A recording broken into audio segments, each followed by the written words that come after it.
2, 6 at 10 taong gulang, ito ang mga edad ng mga paslit na binawian ng buhay sa malagim na aksidente noong October 19, 2024. Habang ang kanilang ama naging kritikal at agaw buhay sa ospital, ayon sa inang si Myla Santillana. Bandang alas 10 ng gabi noong October 19, 2024 nang umuwi sila mula sa pinuntahang Babang Luksa ng kamag-anak. Gandang hapon, kami ko'y nakikiramay sa ngalan ko ng aking mga kasama sa programa.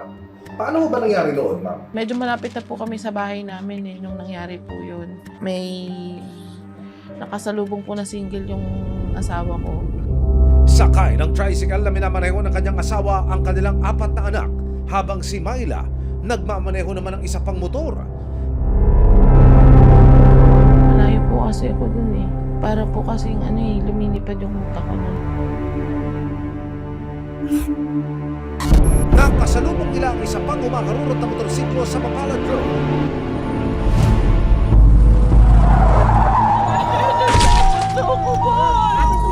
Nakita ko na po yung anak ko na tumalsik. Sumisigaw na lang po ako ng tulong. Nadalhin po kasi mga humihinga pa. Yung 2 pong bata is mahina po yung tibok ng puso. Isang residente ang nakapag-video ng mga sumunod na pangyayari. Ay! Ay! Matapos ang malagim na trahedya sa tinaguriang Killer Highway sa Nueva Ecija noong 2024. Nakakaawa yung mga bata. Sinubukan pang isugod sa ospital ang 3 batang biktima, pero binawian din sila ng buhay pagdating sa ospital.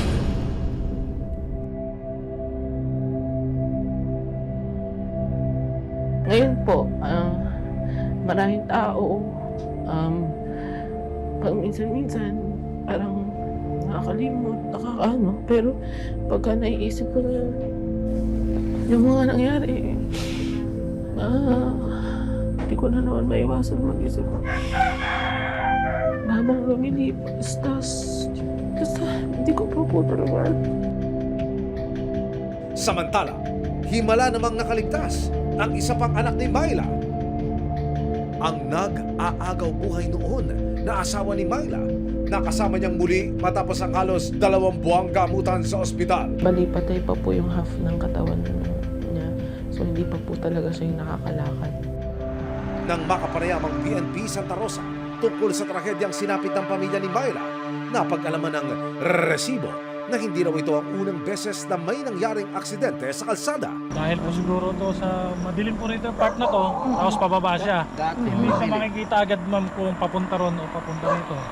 Medyo blind po kasi ma'am doon, mataas, tapos pababa po rito. Inilapit namin sa barangay ang problema sa kakulangan ng seguridad sa lugar. Pero ayon sa kapitan ng barangay Mapalad, unti-unti na nilang lalagyan ng CCTV camera sa ilang bahagi ng highway. Kagaya nitong nangyari na to, yun po isa po naming dadagdagan yung CCTV dito sa aming barangay. Lalo na po dun sa madalas na pinangyayarihan ng aksidente. At dahil sa sunod-sunod na trahedya, nangako rin ang barangay na maglalagay na rin sila ng kalagdagang street lights para hindi maging accident-prone ang kalsada. Maraming salamat sa panonood, mga kapuso. Para masundan ang mga reklamong nasolusyonan ng resibo, mag-subscribe lamang sa GMA Public Affairs YouTube channel